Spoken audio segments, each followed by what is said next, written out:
لما يكون تقديرك لذاتك وحبك لذاتك ضعيف، سهل على أي حد جدا إنه يستغلك، وسهل إنك تخضع لأي حد. وعلشان تعمل علاقات صحية مع الناس وتعرف إزاي تتعامل معاهم وتعرف تخوض أي تجربة بنجاح ويبقى عندك ثقة في نفسك، فلازم الأول تتعلم. أهلا وسهلا بيكم دكتورة هند عزت، وسلسلة حلقات حب ذاتك تتحسن حياتك. وهنتكلم النهاردة عن مراحل حب الذات. انت من الناس اللي لازم يقدم للي حواليه حاجات كتير قوي علشان يقولوا وده شخص كويس جدا وينال اعجابهم؟ هل انت من الاشخاص دول فعلا بتعمل كل حاجة علشان ترضي اللي حواليك وتاخد منهم حبهم واحتياجك لإعجابهم؟ فأنت شخص ضعيف في حب ذاته وتقديرها. تحس إن أنت مش كفاية من جوه، أي علاقة هتخش فيها هتبقى مؤلمة بالنسبة لك، لأن ممكن حد يسيبك، حد يجرحك في العلاقة، ساعتها هتقعد تلوم في نفسك وتحس بالذنب، وممكن تروح للطرف التاني وتخضع ليه وتقل من نفسك أكتر لأن أنت ما عندكش حب لذاتك، عندك ضعف، حاسس إن أنت مش كفاية. كل حاجة بتحصل في العالم حوالينا وفي علاقاتنا هي انعكاس لجوه، انعكاس لمشاعرنا اللي جوه. فلو انت حاسس ان انت مش كفاية هتبقى في نظر الناس كلها انت فعلا مش كفاية. ده بنشوفه في العلاقات الزوجية كتير، لما الست تحس ان هي مش كفاية في عين زوجها تفضل تشك فيه، ما عندهاش ثقة في نفسها، على طول بتدور وراه، وهو نفسه هيحس ان هي مش قادرة تحب نفسها ولا تثق فيها ولا تقدرها، فهو هيقدرها ازاي، هيحبها ازاي وهيحترمها؟ الناس في العلاقات بتميل للإنسان اللي حاسس باكتفاء بنفسه، حاسس كده إن هو بيحب ذاته وبيقدرها. حتى لو الإنسان مثل إن هو واثق من نفسه هيبان عليه، لأن لغة الجسد بتنقل 85%، يعني جسدنا وأجسامنا بتنقل ذبذبات للي قدامنا. عملوا تجربة على الموضوع ده في أمريكا، جابوا ناس مجرمين وعرضوا عليهم شريط فيديو لناس ماشية في الشارع وقالوا لهم أي من الناس دول معرضين أكتر للهجمات. تخيلوا إن المجرمين دول ما اختاروش مثلا واحدة ست، اختاروا رجالة بنيتهم ضخمة وكان باين عليهم عدم الثقة في النفس والانكسار. مش معناه برضو إنه أي حد يتعرض لهجوم يبقى عنده انكسار أو عدم ثقة في نفس. علم إنه في الغالب إن الإنسان لما يكون حاسس إن هو مش كفاية، حاسس بعدم تقدير نفسه وضعف حب لذاته، بيعرضوا لهجمات الآخرين، سواء جسدية سواء إيذاء نفسي، جرح الآخرين، تنمر. كل ده بسبب جواك إيه، عشان أقولك الناس هتتعامل معاك إزاي. بقى لو وصلت في علاقاتك مع الناس لجملة أنا اكتفيت واتحملت بما فيه الكفاية، هقول لك مبروك عليك، كده انت بدأت تتغير فعلا. لو حسيت ان انت اكتفيت من ان هما طول الوقت بيعاملوك بطريقة وحشة، ان هما بيصغروك وبيعاملوك ان انت قليل، بيستغلوك وبيهدروا طاقتك طول الوقت، خوفك منهم توقف إن هم يسيبوك مثلا تحت أي مسمى، معناته إن أنت في مكان صحي جدا، لأن أنت قدرت تتحكم دلوقتي في حياتك وفي مشاعرك وإن أنت اللي تسيطر على الموقف مش هما اللي يسيطروا عليك. بداية جديدة إن أنت تراجع علاقاتك وتراجع من جديد إيه اللي أنت خسرته وتبدأ تعوضه، وممكن تلاقي فرص عمل أفضل من اللي كان مدير العمل أو أي حد بيستغلك فيها وبيعتبرك فيها صغير. لو وصلت للمرحلة التالتة وهو أنا كفاية، تحس إن أنت كده حالة من الرضا، حاسس إنه مش فارق معاك اللي حواليك يحبوك أو لأ، يقبلوك ولا لأ، أنا عندي اكتفاء بنفسي، أنا حاسس بقيمتي، مش محتاج حد يقدرني. تبقى حاسس كده إن أنت ما عندكش استعداد تثبت للناس اللي حواليك حسن نواياك، أو تثبت للي حواليك كده إن أنت شخص كويس وليك قيمة، مكسوف من نفسك ولا خايف تظهر نقاط ضعفك لحد. حاسس كده إن هو عامل زي الأطفال الصغيرين، الطفل الصغير ما بيسألش عن قيمته، لكن هو عارف معنى قيمته إيه، عشان كده بيظهر في سلوكياته، تلاقيه دايما بيحب ذاته كده وفخور بيها. الشخص ده عنده كاريزما عالية جدا، والناس تلاقيها مهتمية بيه جدا، وهو فعلا من غير أي مجهود تلاقي الناس بتحبه وسهل إن هو يقنع اللي حواليه. توصل للمرحلة دي فممكن تاخد وقت طويل جدًا، وممكن توصل لها بسرعة، ده على حسب وعيك وفهمك لنفسك. وبعد سماعك للفيديو ده أعتقد إن أنت هتبتدي في رحلة حب ذاتك. تبتدي رحلة حب ذاتك لازم الأول تعرف حاجة مهمة أوي، رقم 1 إن أنت تتعامل مع نفسك على إنك إنسان. إنسان يعني معناته بيغلط، يعني معناته إنه ما فيش حد كامل، يعني معناته إن أنت بتغلط، ومادام بتغلط يبقى لازم اللي حواليك يتقبلوك وأنت تتقبل ذاتك، تقبلها كده زي ما ربنا خلقها.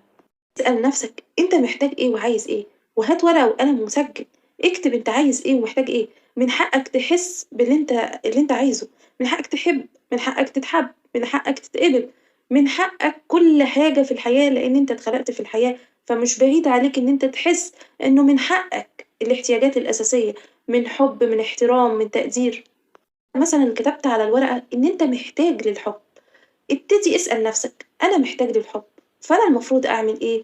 وابتدي وإيه اللي أقدر أعمله؟ وأبدأ فيه إزاي؟ ابتدي اتعلم واسمع واقرا. محتاج للحب يعني مش معناته إن أنت تتسول الحب من الآخرين. اعرف الأول إزاي تحب نفسك، هتلاقي الناس لوحدها جاية بتحبك وعايزة تتقبلك وتدخل في علاقات صحية، حتى لو الشخص الآخر سابك مش مشكلة، مش فارقة معاك. سامح نفسك، سامح نفسك على أخطاء الماضي وبطل تلوم في نفسك، هتلاقي نفسك بتحب نفسك. تتعامل مع نفسك على إنها طفل صغير. شوف الطفل الصغير قد إيه بتتعامل معاه بلطف وحنية. طبطب عليها، قُل لها كلام حلو، قُل لها قد إيه باحبِّك، وطبطب على نفسك فعلًا كإنه حقيقة، كإنه حد بيطبطب عليك. التانية إن أنا هاتقبّل ذاتي، وهاتقبّل ذاتي مش معناها إن أنا هاوقّف تطوّري وتطويري لذاتي، لكن معناته إن أنا هاحترم ذاتي، هاقدّرها، هاشوف نقط القوة والإيجابيات اللي فيها، أحلامي، هاشوف آمالي، هاشوف قوة شخصيتي أثّرت في مين ومين اللي أثّر فيّا. كل الحاجات الحلوة اللي فيّا هاشوفها، بدل ما أنا عمّالة أجلد في نفسي طول الوقت وأنتقد في نفسي، ومن غير وعي منّي حاسة إن أنا ناقصة، حاسة إن أنا قليلة، حاسة إن أنا فيّا عيب، مكسوفة من نفسي. تخرج من منطقة الراحة وتبطّل خوف إن الناس ممكن لو أظهرت حقيقتك إنها تنتقد شخصيتك. أنت ممكن فعلًا تتعرّض للرفض، بس مش معنى إنك تتعرّض للرفض إن الناس كلّها رفضتك أو هترفضك، لكن ممكن تلاقي ناس هتقبلك. اظهر نفسك بشخصيتك الحقيقية، بطّل تمثّل. هتلاقي ناس ممكن تسيبك لإن هُم فعلًا ما كانوش ناس صادقين من الأول، هُم حبّوا النسخة منّك، وده هيدّيك فرصة كويسة جدًا إن أنت تلاقي فعلًا اللي يحبك على حقيقتك ويقبلك زي ما أنت.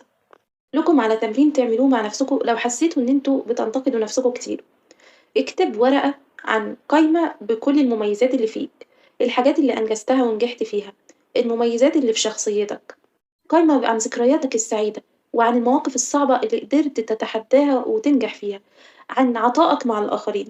أما تحس إن أنت ابتديت تنتقد في نفسك، خد نفس عميق، لأن النفس هيخليك تتراجع عن الأفكار السلبية اللي أنت بتفكر فيها، وابتدي افتح الورقة اللي أنت كتبتها عن إيجابيات نفسك، شوف قد إيه جلدك لذاتك هيتغير وصورتك عن نفسك هتتغير، وهيخليك توقف وتعمل ستوب لأي فكرة سلبية تخش وتدخل جوه دماغك عن نفسك.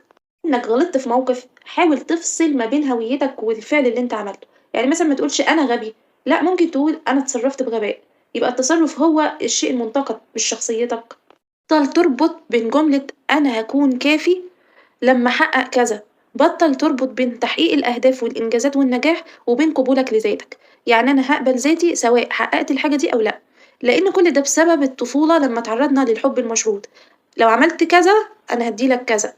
الطفل بيتعرّض للجملة دي فبيكبر على كده، إحنا بقى خلاص بقى عندنا وعي، فهنفصل ونعمل فاصل ما بين تحقيقنا لأي نجاح وبين إنجازنا وحُبنا لذاتنا. أنت من الأشخاص الخجولين وبتتعرّض للمواقف المحرجة، اعمل التمرين ده، تخيّل إن الموقف اللي أنت اتعرّضت فيه للإحراج إنه عامل زي إيدك كده كبير، وبعدين عمّال يتقلّص، يتقلّص، يتقلّص ويصغر كده. تعمل بإيدك نفس اللي أنا عملته ده، وتتخيل في ذهنك الأصوات اللي أنت عمّال تسمعها عالية في راسك وفي ذهنك عمّالة تنخفض، تنخفض، تنخفض لحد ما تسكت خالص. الذهن والعقل بيتخيل فقط الأحداث الكبيرة على إن هي هامة ويفتكرها، والأحداث الصغيرة ممكن ما يفتكرهاش في الغالب. بتقلل التأثير العاطفي على نفسك لأن الإنسان لما موقف صعب بيتعرض له ممكن ينسى الموقف الصعب، لكن العاطفة والمشاعر بتفضل موجودة وبيتصرف بيها في المواقف. أخيرًا بدِّل مشاعرك عن طريق استخدام جسدك، يعني إيه؟ يعني مثلًا عندنا الضغط النفسي بيأثّر على ضربات القلب، وبرضُك ضربات القلب بتأثّر على شعورنا بالراحة النفسية، في عضلة في الجسم بتستخدمها بشكل كويس بترتبط بمشاعرك وبتأثّر عليها، زي مثلًا الابتسامة والضحكة، فهتقول حتى لو أنت متضايق حتى لو أنت متضايق وضحكت هتبُص تلاقي إن حالتك النفسية اتحسنت. إيه هي المواقف اللي أنت بتحس فيها إنه قيمتك فيها قليلة أو بتحس فيها بالإحراج؟ بتتخيل المواقف اللي أنت بتتعرض فيها للإحراج وتحس إن قيمتك قليلة، تتخيل كده إنه أنت داخل ووضعية جسمك فيها مظهر القوة، يعني مثلًا ضهرك منتصب، أكتافك لفوق، راسك مش للأرض مواجهة، إيديك في وضع مريح، يوم تكرر على نفسك شكلك وأنت في وضعية القوة. هتلاقي نفسك بالتدريج بتعملها لوحدك، حتى لو أنت بتتظاهر أيوه، حتى لو أنت بتتظاهر، لإن هنا التظاهر بنية، يعني مرتبط بنيتك في إن أنت بتحاول تحسّن من نفسك وحالتك. إحنا اتفقنا إن إحنا نكون على حقيقتنا وبشخصيتنا، لكن إحنا هنا بنعمل كده عشان نحسّن من وضعية جسمنا بنية وبإدراك مننا وبوعي. بتتظاهر بموقف القوة وبوعي منك وبنية إن أنت تغيّر من نفسك، ففعلًا ده هيبقى جزء من شخصيتك على مرور الوقت، لإن أنت هتفضل تتخيل هذا التمرين يوميًا وتتظاهر بيه وتكلم نفسك وتقول لنفسك أنا كافي، وتغيّر نبرة صوتك وتتكلم بثقة، كل ده هيحسّن من حالتك وهيخلّيك توصل لمرحلة إن أنت كافي فعلًا.